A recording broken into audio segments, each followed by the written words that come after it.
Hello friends, अन्नपूर्णे सदापूर्णे दीप्स किचनमध्ये तुमचं खूप खूप स्वागत. आज आपण कोजागिरी पौर्णिमेनिमित्त मसाला दूध बनवणार आहोत, पण त्याचबरोबर कमी वेळेत आपण 2 वेगवेगळ्या फ्लेवरचे मसाला दूध कसे बनवू शकतो ते बघूया. आज आपण रोज फ्लेवरचं मसाला दूध व त्याबरोबरच बदाम पिस्ता मसाला दूध कसं बनवायचं ते बघणार आहोत. आणि विशेष म्हणजे हे मसाला दूध आपण अगदी कमीत कमी वेळात बनवणार आहोत. हे मसाला दूध अगदी छान आणि घट्टसर बनणार आहे, तुम्ही बघू शकता.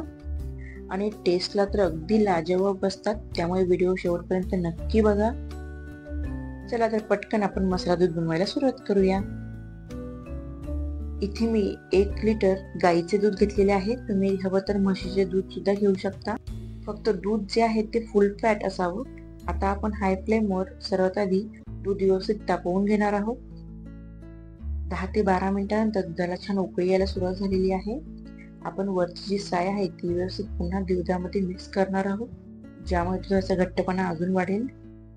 आता या दुधामध्ये आपण 20 ग्रॅम दूध मसाला घालणार आहोत. यामध्ये काजू बदामचे बारीक तुकडे, पिस्ताचे तुकडे व विलायची इन्क्लूड असते. जर तुमच्याकडे दूध मसाला नसेल तर तुम्ही यामध्ये विलायची पावडर व त्यासोबतच काजू बदाम थोडेसे रोस्ट करून मिक्सरमध्ये बारीक करून यामध्ये घालू शकता.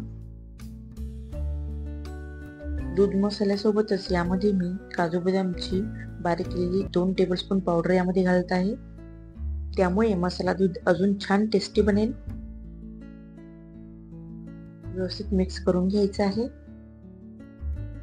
दुधामध्ये आता आपण 15 ग्रॅम मिल्क पावडर घालणार आहोत. मिल्क पावडर ऍड केल्यामुळे आपल्याला दूध खूप जास्त वेळ उकळवत बसवावं लागत नाही व लवकर ते घट्ट बनते. मिल्क पावडर थोड्या प्रमाणात घालून आपण व्यवस्थित हलवून घ्यायचं आहे, अदरवाईज त्यामध्ये गुठळ्या होऊ शकतात. आणि गुठळ्या होणं पूर्णपणे टाळायचं असेल तर तुम्ही एका वाटीमध्ये मिल्क पावडर घेऊन त्यामध्ये थोडंसं दूध मिक्स करून नंतर ते यामध्ये ऍड करू शकता, ज्यामुळे गुठळ्या अजिबात बनणार नाही. आपण या मसाला दुधामध्ये साखर न वापरता मध वापरणार आहोत. फक्त मिल्क पावडर मध्ये असेल तेवढीच साखर यामध्ये जाईल. आपण मसाला दुधामध्ये मध घातल्यानंतर शुगर पेक्षाही अतिशय छान टेस्ट मसाला दुधाला येते. इथे मी 5 टेबलस्पून मध घातलेला आहे. मध घातल्यानंतर दूध अजिबात फुटत नाही. आता आपण 15 ते 20 मिनिटं व्यवस्थित दूध उकळू देणार आहोत. सरफेसला साय जमा झाल्यानंतर आपण अशा प्रकारे ती पुन्हा दुधामध्ये मिक्स करून घ्यायची आहे. दुधाला छान उकळी आली आहे. आता आपण गॅस बंद करूयात. दुधाला छान घट्टपणा आलेला आहे. जर तुम्हाला अजून घट्ट हवं असेल तर तुम्ही अजून थोडा वेळ त्याला उकळू द्या. इथे आपण 2 फ्लेवर बनवणार आहोत, त्यासाठी मी या दुधाला हाफ सेपरेट करून घेते.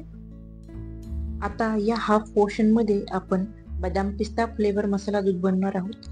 यामध्ये आपण बदाम व पिस्ता ऑलरेडी ऍड केलेला आहे. फक्त कलर साठी आपण यामध्ये थोडीशी हळद ऍड करणार आहोत, ज्यामुळे परफेक्ट मसाला दूध तयार होईल. गॅस चालू करून 5 मिनिटं आपण व्यवस्थित उकळून घ्यायचं आहे.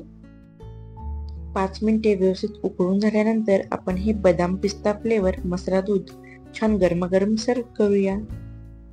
मसाला दुधाचा घट्टपणा सुद्धा तुम्ही बघू शकता, अतिशय परफेक्ट बनला आहे. आपले बदाम पिस्ता मसाला दूध अगदी रेडी आहे. उरलेल्या हाफ पोर्शन मध्ये आपण रोज फ्लेवर मसाला दूध बनवायचं आहे. त्यासाठी इथे मी व्हाईट रोज इसेन्स 7 ते 8 थेंब घातलेले आहे, त्यामुळे आपल्याला अगदी परफेक्ट रोज फ्लेवर मिळेल. व्यवस्थित मिक्स करून घेऊया. कलर साठी आपण यामध्ये फूड कलर वापरणार आहोत. तुम्ही ड्राय फूड कलर किंवा लिक्विड फूड कलर सुद्धा वापरू शकता. गरजेनुसार फूड कलर ऍड करून तुम्ही हवी ती मिल्कची शेड मिळवू शकता. रोज इसेन्स व फूड कलर ऍड केल्यानंतर आपण अजून 5 मिनिटे हे दूध उकळून घेणार आहोत.